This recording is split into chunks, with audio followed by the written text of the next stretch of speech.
राधे राधे सभी भक्तों को आप सभी का मेरे श्री व्लॉग्स यूट्यूब चैनल में स्वागत है। अपनी इस वीडियो में हम चर्चा करेंगे निर्जला एकादशी के विषय में कि इसका क्या शुभ मुहूर्त है, इस एकादशी का क्या महत्व है, इस दिन हमें किस देवता का पूजन करना चाहिए, इसकी पूजा विधि क्या है तथा किस विशेष चीज़ का इस दिन जो है हमें भोग लगाना है। तो चलिए शुरू करते हैं। देखिए, जेठ मास के शुक्ल पक्ष में पड़ने वाली एकादशी को निर्जला एकादशी के नाम से जाना जाता है और क्योंकि यह एकादशी जो है यह जेठ मास के शुक्ल पक्ष में पड़ती है, इसलिए इसे जेठ शुक्ल एकादशी के नाम से भी जाना जाता है। आमतौर पर निर्जला एकादशी गंगा दशहरा के बाद या कभी कभी उसी तिथि पर पड़ जाती है। इस बार ये एकादशी हमें गंगा दशहरा के दूसरे दिन प्राप्त हो रही है। इस एकादशी का संबंध पांडवों के भाई भीम से भी जुड़ा हुआ है, इसलिए इसे पांडव निर्जला एकादशी या पांडव भीम एकादशी या फिर भीमसेनी एकादशी के नाम से भी जाना जाता है। क्योंकि यह व्रत जो है बिना जल ग्रहण किए किया जाता है, इसलिए इसे निर्जला एकादशी हम कहते हैं। निर्जला का शब्द है बिना पानी के, इसलिए इस एकादशी का व्रत हम बिना पानी और भोजन के साथ करते हैं। सनातन धर्म में निर्जला एकादशी का बहुत ही महत्व बताया गया है। इससे बड़ी कोई एकादशी नहीं कही जाती। शास्त्रों में भी उल्लेख है कि निर्जला एकादशी का व्रत करने से साल की 24 और जब अधिक मास पड़े तो साल की 26 एकादशियों का फल केवल सिर्फ एक निर्जला एकादशी का व्रत करने से प्राप्त हो जाता है। यह एकादशी इतनी महत्वपूर्ण है, इतनी पुण्य फलदायी है कि इस दिन जो है आप यदि एकादशी के व्रत की शुरुआत करना चाहते हैं तो इस दिन से आप जो है एकादशी का व्रत की शुरुआत कर सकते हैं। यदि आप साल की 24 या 26 एकादशी नहीं रख सकते हैं तब केवल सिर्फ एक एकादशी का व्रत रख के आप साल की 24 एकादशी का फल प्राप्त कर सकते हैं। निर्जला एकादशी में बिना पानी पिए व्रत करने का विधान है और क्योंकि ज्येष्ठ माह चल रहा है तो इस समय भीषण गर्मी होती है। ऐसे मौसम में बिना पानी और भोजन के पूरे दिन व्रत रहना बिल्कुल भी आसान नहीं होता। इस एकादशी के नियम बाकी साल भर की सारी एकादशियों से कठिन होते हैं। इसके कारण भी इस एकादशी को साल की सबसे बड़ी एकादशी माना जाता है। यदि साल भर में कोई एकादशी किसी भी कारणवश छूट जाए या किसी एकादशी में यदि आप अन्न ग्रहण भी कर लेते हैं तो इन सभी पापों का दोष भी इस निर्जला एकादशी का व्रत करने से छूट जाता है, यानी कि व्यक्ति पाप से मुक्त हो जाता है। यदि बात करें इस एकादशी के महत्व की तो इसका महत्व जो है वो अनंत है। निर्जला एकादशी का व्रत करने से मनुष्य सभी पापों से छूट जाता है तथा मोक्ष को प्राप्त होता है।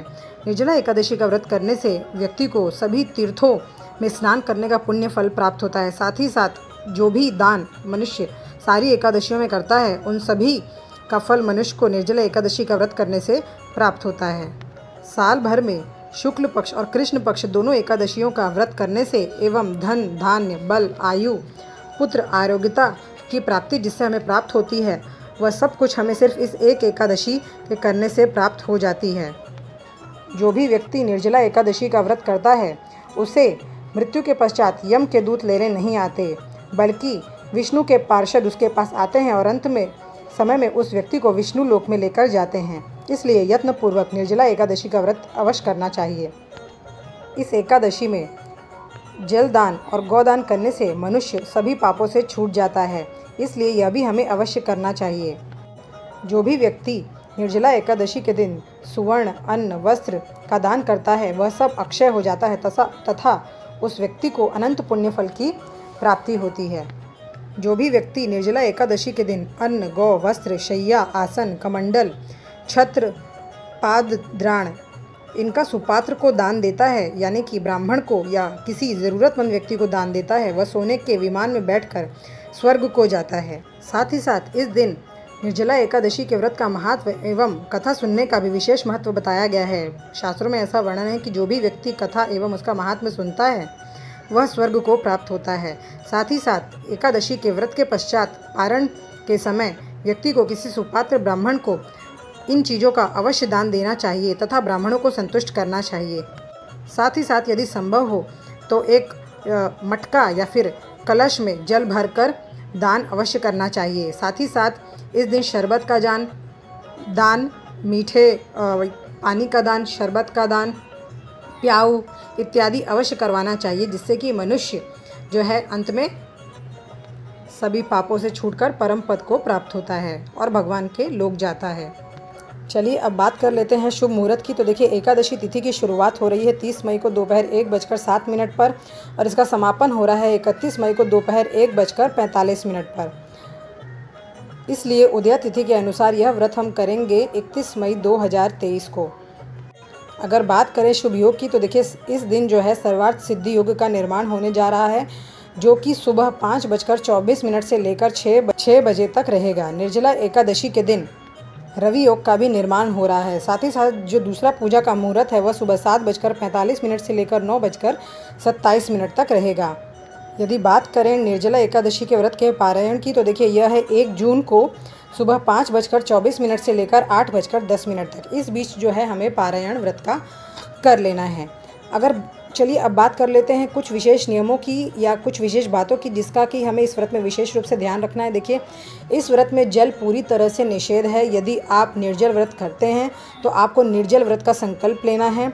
आचमन आप जल से कर सकते हैं, परंतु आचमन में भी बताया गया है शास्त्रों में कि आचमन आपको बिल्कुल थोड़े से जल से, यानी कि बिल्कुल जैसे आप आचमनी लेते हैं उस आचमनी में जितना जल आता है केवल उतने से ही जल से आपका आचमन आपको पूर्ण करना है। अधिक जल यदि आप ग्रहण करते हैं तो वह मदिरा के समान बताया गया है। तो इसलिए आपको ज़्यादा जल जो है ग्रहण नहीं करना है क्योंकि यह निर्जल व्रत है। साथ ही साथ इस व्रत की शुरुआत देखिए एकादशी के सूर्योदय से लेकर द्वादशी के सूर्योदय तक रहती है। तो यदि आप निर्जल व्रत करते हैं तो एकादशी के सूर्योदय से लेकर द्वादशी के सूर्योदय तक आप जल ग्रहण नहीं करेंगे। यदि बात करें कि किस देवता का इस दिन पूजन करना चाहिए तो देखिए इस दिन भगवान श्री हरि विष्णु और भगवान श्री कृष्ण की पूजा की जाती है। तो इस दिन आप उनका पूजन अवश्य करें। स्नान के पश्चात आप व्रत का संकल्प लें।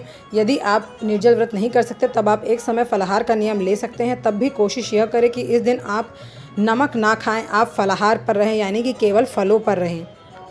चलिए अब बात कर लेते हैं पूजा विधि की। तो देखिए जैसे कि मैं हमेशा कहती हूँ कि पूजा विधि हर एकादशी की जो है वो एक सी होती है।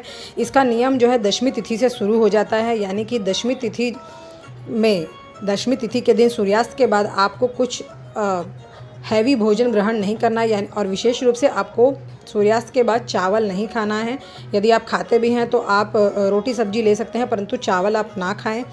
साथ ही साथ इस दिन जब आप रात्रि में सोते हैं तो अपना मुंह साफ़ करके सोएं, ब्रश करके सोएं, क्योंकि अगले दिन जो है हमें किसी भी प्रकार का टूथपेस्ट या ब्रश अपने मुंह में नहीं डालना होता है। इस दिन मुंह की शुद्धि के लिए एकादशी के व्रत के दिन हमें 12 बार पानी से कुल्ला करने होते हैं। तो अगले दिन जो है आप 12 बार पानी से कुल्ला करके अपने मुँह को साफ़ स्वच्छ कर लेंगे। तत्पश्चात आप गंगा जल अपने नहाने के जल में डालकर स्नान कर लेंगे। तत्पश्चात अपने मंदिर में आकर आप व्रत का संकल्प लें। जिस भी प्रकार से आप व्रत करना चाहते हैं उस प्रकार से आप व्रत का संकल्प ले सकते हैं। इस दिन इस बात का आप विशेष रूप से ध्यान रखें कि आप अक्षत के रूप में चावल भगवान को आप अर्पित नहीं करना है। आप सफ़ेद तिल भगवान को अर्पित कर सकते हैं, काले तिल आप भगवान को अर्पित कर सकते हैं, परंतु चावल आपको उपयोग में नहीं लाना है। साथ ही साथ इस दिन आप भगवान को विशेष रूप से पंचामृत से स्नान करवाएं या फिर चंदन डाले हुए जल से स्नान करवाएं, तिल डालकर जल में स्नान करवा सकते हैं। तो इस प्रकार से आप भगवान को स्नान करवाएं, उनका पंचोपचार पूजन करें। रोली, चंदन, मौली, धूप, दीप, गंध इत्यादि से पीले वस्त्र आप उनको अर्पित करें, पीले वस्त्र पहनाएं। एकादशी के दिन हमें विशेष रूप से पीली चीज़ों को महत्व देना चाहिए। पीले फूल, पीले वस्त्र, पीला भोग इत्यादि हमें जो है उपयोग में लाना होता है। यदि आप कुछ भोग भगवान के लिए बनाते हैं, जैसे कि यदि आप खीर बनाते हैं, मेवे की खीर बनाते हैं, मखाने की खीर बनाते हैं, तो उसमें आप केसर डाल दें, जिससे कि भगवान अत्यधिक प्रसन्न होते हैं।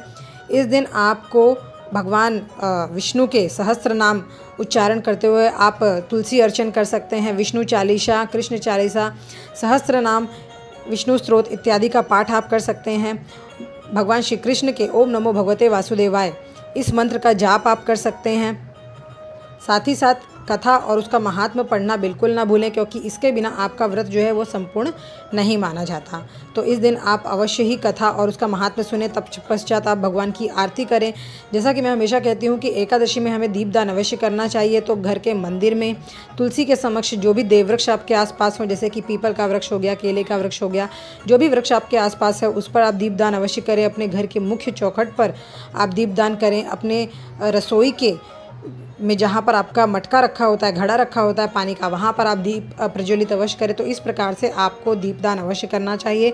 परंतु एक बात का आप विशेष रूप से ध्यान रखें कि आपको एकादशी के दिन तुलसी में जल नहीं देना होता है, क्योंकि स्वयं तुलसी महारानी भी भगवान के लिए एकादशी का व्रत करती हैं। तो आप जो है तुलसी का पूजन दीप, धूप इत्यादि से कर सकते हैं, परंतु उन्हें जल अर्पित ना करें।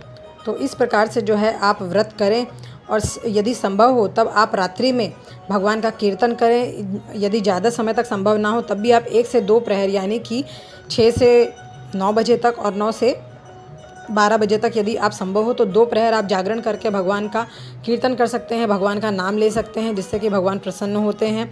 वैसे तो शास्त्रों में सारी रात जागने का और जाग कर कीर्तन करने का बताया गया है महत्व, परंतु ये इतना संभव यदि ना हो पाए तब भी 2 प्रहर आपको जागरण करके भगवान का नाम अवश्य लेना चाहिए। आप हरे राम राम राम हरे हरे, हरे कृष्ण कृष्ण कृष्ण हरे हरे, इस महामंत्र का कीर्तन कर सकते हैं। तो इस प्रकार से आप व्रत करें। और अगले दिन भगवान को स्नान ध्यान करवा के भगवान को कुछ उन्हें चावल से बनी हुई खीर, खिचड़ी या पोहे इत्यादि का आप पहले भोग लगाएं। तत्पश्चात आप ब्राह्मणों के निमित्त यदि संभव हो तो आप उन्हें भोजन करवाएं। यदि संभव ना हो तो कुछ सीधा निकाल कर उसे मंदिर भिजवा दें। यथासंभव जो भी आपसे बन पड़ता है दक्षिणा और सीधा आप निकाल कर मंदिर में पंडितों को दान करवा सकते हैं। परंतु इस एकादशी में विशेष रूप से अन्न, जल का आप मीठा शरबत या मीठे पानी के स्वरूप में आप दान कर सकते हैं। प्याऊ लगवा सकते हैं। वस्त्र, गौ, छाता, पंखा, कलश यानी कि पानी से भरा हुआ कलश इत्यादि दान का विशेष महत्व बताया गया है। तो इस एकादशी में यदि आप व्रत की शुरुआत करते हैं तो इनमें से किसी भी 1 या 2 चीज़ का दान अवश्य करें। साथ ही साथ ब्राह्मण को भोजन करवा कर दक्षिणा देकर संतुष्ट करें। यदि यह संभव ना हो तब आप सीधा निकाल कर उसमें दक्षिणा देकर ब्राह्मण को भिजवा सकते हैं। तत्पश्चात जो भी आपने भगवान को भोग लगाया है वो आप ग्रहण कर सकते हैं। यदि आपने निर्जल व्रत किया है तो सबसे पहले आपको जो है भगवान के स्नान किए हुए पंचामृत या चरणामृत, जिसे हम कहते हैं चरणामृत, आप ग्रहण करेंगे। उसके बाद ही आप जो है चावल से बनी हुई जो भी चीज़ आपने भोग लगाई है भगवान को वो ग्रहण करेंगे।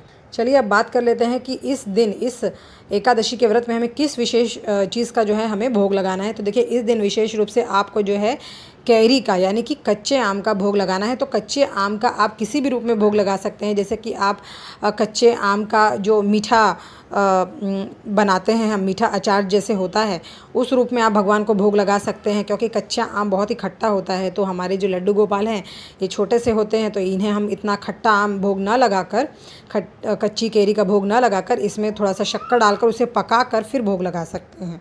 तो इस प्रकार से कच्ची कैरी के भोग का विशेष महत्व बताया गया है।